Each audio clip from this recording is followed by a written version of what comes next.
Revolución Mexicana fue un periodo entre 1910 y 1917 en el que se dieron una serie de cambios estructurales en la sociedad mexicana, producto del levantamiento de los obreros, campesinos y la burguesía rural en contra de las inversiones extranjeras, la dictadura de Porfirio Díaz y el sistema económico feudalista. Dicho acontecimiento no solo influyó en México, sino que también tuvo ecos en toda Latinoamérica. Causas. Según Vicente Lombardo Toledano, las tres principales causas de la revolución fueron el régimen económico colonial, que se había perpetuado hasta el momento, el feudalismo y la servidumbre, y el imperialismo extranjero de la segunda mitad del XIX. En el virreinato, México era una colonia minera en la que los indígenas eran víctimas de la esclavitud y aparcería, y en la que los territorios de producción pertenecían a la corona y a la iglesia. Cuando se dio la independencia, los ideales democráticos que en ésta se profesaban no incluyeron a todos los sectores de la población y no se vieron en la práctica. Se siguió perpetuando la misma estructura económica y de dominación en manos de otros, los latifundistas. Con la dictadura de Porfirio Díaz, que se dio al poder en 1876, se dio rienda suelta al poder de las inversiones extranjeras. Estados Unidos, España e Inglaterra se convirtieron en propietarios de una gran parte del territorio mexicano, el cual explotan para sus intereses privados. Algunas manifestaciones del monopolio conservador latifundista extranjero eran la concentración del agua, de la tierra, las vías del ferrocarril, la deuda externa y el petróleo, dividido entre Inglaterra y Estados Unidos. Hubo dos clases de objetivos de la Revolución Mexicana: democráticos y antifeudales. Entre los democráticos se cuentan la no reelección, el respeto al sufragio y la división de poderes. Por otra parte, los antifeudales consistían en la liquidación del latifundismo, la reforma agraria, la restitución de tierras y las mejoras de las condiciones laborales. ¿Qué pasó? Porfirio Díaz fue presidente de 1876 a 1910, que constituyó el país.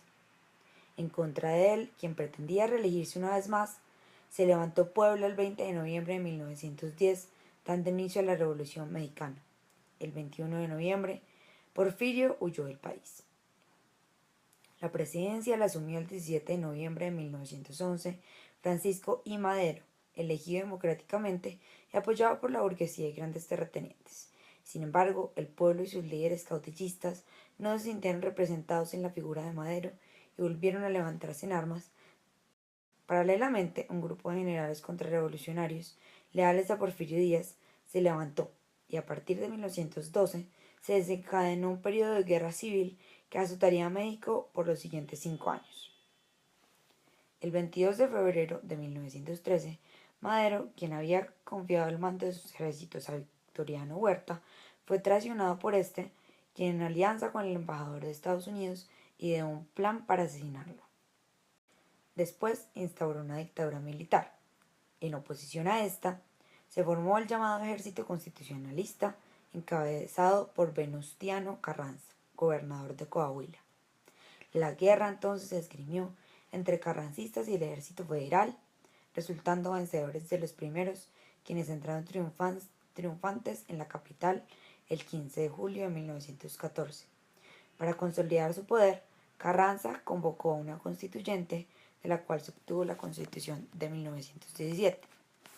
En ella se pretendía reivindicar al pueblo y brindarle las garantías en materia de tierras por las que inicialmente se había levantado. A pesar de ello, los dos líderes populares más importantes, que fueron Emiliano Zapata y Francisco Pancho Villa, no sentían que Carranza realmente estuviera interesado en reivindicar al pueblo, por lo que siguieron en campaña contra su gobierno hasta que fueron asesinados en 1920. Sus proyectos, si bien eran afines, no estaban completamente unificados. En la siguiente conversación que sostuvieron en Xochimilco, en 1914, escuchamos sus pensamientos contra Carranza. ¿Qué fue lo que realmente pasó? Antes que todo, es importante aclarar que esta no fue una revolución socialista, porque si bien pretendía abolir el sistema feudal, no se planteó anular la propiedad privada. Además, es bueno recordar que entre sus impulsores se encontraban miembros de la burguesía liberal. La revolución tuvo efectos positivos en el contexto nacional y continental. Entre las cosas que se ganaron en el ambiente nacional están el derrocamiento del régimen feudal, el reconocimiento de los derechos de los obreros y la creación de sindicatos, el impulso a la industria mexicana, la multiplicación de escuelas rurales y secundarias, la unificación de la conciencia nacional y el hecho de que el Estado toma la rienda de ciertos sectores económicos como la irrigación, las carreteras, las telecomunicaciones y el petróleo. A nivel nacional, tuvo los siguientes efectos positivos: la oposición al régimen dictatorial de Juan Vicente Gómez en Venezuela, apoyó presos políticos en este país, impulsar la formación de APRA, reconocimiento del gobierno liberal legítimo en Nicaragua durante los 30, yendo en contravía del gobierno gringo, asilo a refugiados políticos de la izquierda derrotados en Europa, militantes de la República Española y León Trotsky, por ejemplo. Pero no todo fue color de rosas después de la revolución.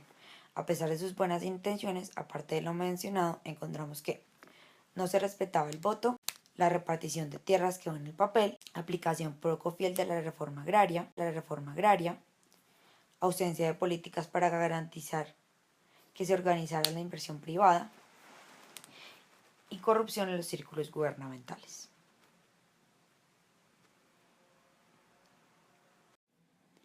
La experiencia mexicana y sus consecuencias en intelectuales del continente. La revolución fue el primer movimiento insurreccional de masas que tomó el poder en el siglo XX en Latinoamérica, por lo que se erigió como un paradigma de los imaginarios de la región. La revolución no pasó desapercibida para los intelectuales. Las relaciones que estos mantuvieron con ella pueden verse en tres tipos: los que la vivieron presencialmente, como Pedro Enríquez Ureña y Gabriela Mistral; b. los que intentaron extenderla a todo el continente, como Víctor Haya de la Torre, quien fundó la Alianza para la Revolución de América; y c. los que siguieron su curso, la analizaron y expusieron interpretaciones coyunturales, entre los que se destaca Mariátegui. Mariátegui identificó características feudales en el México prerevolucionario, en el que los indígenas habían sido injustamente despojados de sus tierras por los plutócratas latifundistas y su clientela de abogados e intelectuales que dominaban al país con apoyo del capital extranjero. Para Mariátegui, de lo anterior derivó como agenda indígena que su primera reivindicación concreta era la reivindicación de la tierra usurpada por los latifundistas. De ahí se concluye que la lucha revolucionaria estaría centrada en las demandas relativas a la extinción de la dictadura y las superaciones de condiciones de vida servil padecida por la mayoría de la población. Sin embargo, para Mariátegui, los ideales que se imponen triunfales en la revolución son los de la burguesía, que querían gobierno de derecha. Por lo tanto, la califica como una revolución democrático-burguesa que, si bien atacaba a las organizaciones feudales, solo buscaba reemplazarlas por el capitalismo, lo que le dejaba inconforme. De hecho, llegó a tildarla de cercana al fascismo por el carácter conservador de sus dirigentes, que establecieron pactos con el clero y el imperialismo. Le criticaba también que para llegar a sus fines tuviese que erigirse un Estado regulador, que a largo plazo terminó acallando otras voces. Mariátegui reconoce la mayor fuerza de la revolución en la unión de los campesinos y obreros, aunque también intervinieron indígenas, intelectuales, la pequeña burguesía y la burguesía. Pero concluye con pesar que los triunfadores fueron los burgueses. La concepción positiva de la revolución, como consecuencia de la necesidad histórica, no admite dudas para Mariátegui, quien sentía y defendía en su tiempo un carácter revolucionario comparable en Latinoamérica con las luchas independentistas. Además, veía una importancia vital en la revolución en tanto que elemento aglutinador de agencias para toda América Latina. Así lo expresaba en 1924 en su libro En la unidad de América Latina Indo-Española. Con la Revolución Mexicana, con su suerte, con su ideario, con sus hombres, se sienten solidarios todos los hombres nuevos de América. Los brindis pacatos de la diplomacia no unirán a estos pueblos, los unirán en el porvenir los votos históricos de las muchedumbres. Otro intelectual latinoamericano que nos permite apreciar su recepción en el subconsciente es Manuel Ugarte, escritor argentino, quien en su libro El porvenir de América Latina, de 1910, proponía la unidad de la raza latina como un elemento que cohesione la identidad latinoamericana, por contraposición al imperialismo yanqui al cual se opone vehementemente. En estas posturas se aprecian inquietudes y posturas análogas, algunas de las que se van a esgrimir durante la Revolución Mexicana. Ugarte fue una figura muy importante para la recepción de la Revolución Mexicana en Argentina y en otros países del Cono Sur, como Chile o Uruguay. Fue notable que su obra se leyera no solo en círculos intelectuales, sino también por lectores populares.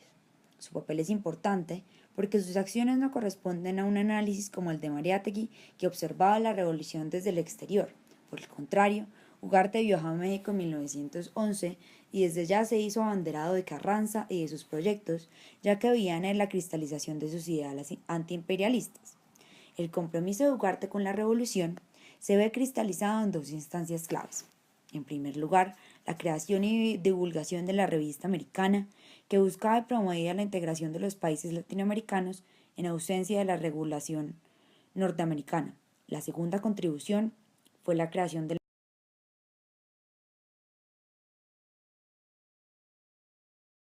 Finalmente, un tercer ejemplo de la recepción de la revolución en América Latina lo encontramos en el colombiano José María Vargas Vila. Las condiciones de la renuncia de Porfirio Díaz propiciaron la imagen de México como un pueblo bárbaro. Por esta razón, los revolucionarios debían hacer algo para contrarrestar estos efectos en el panorama internacional. Fue así como empezaron a difundir publicidad de la revolución a través de América Latina.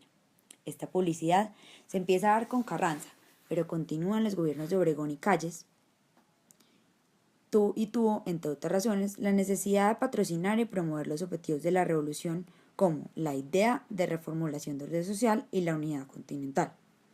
Estas estrategias tuvieron muchas formas, pero en particular se recurrió al empleo de las artes y la literatura. Uno de los propagandistas fue Vargas Vila, escritor colombiano, en su revista Némesis. Su padre era embanderado en las filas del liberalismo radical y esto lo marcó. Incluso combatió en pro del liberalismo. El gobierno mexicano le empezó a pagar por hacerle publicidad a la Revolución Mexicana, lo cual estaba muy ligado a sus ideales. Se volvió escritor panfletario, recorrió Latinoamérica y otros países, exaltando la revolución y muy en contra del imperialismo yanqui como Ugarte. Fue una figura muy fuerte y de influencia en su época.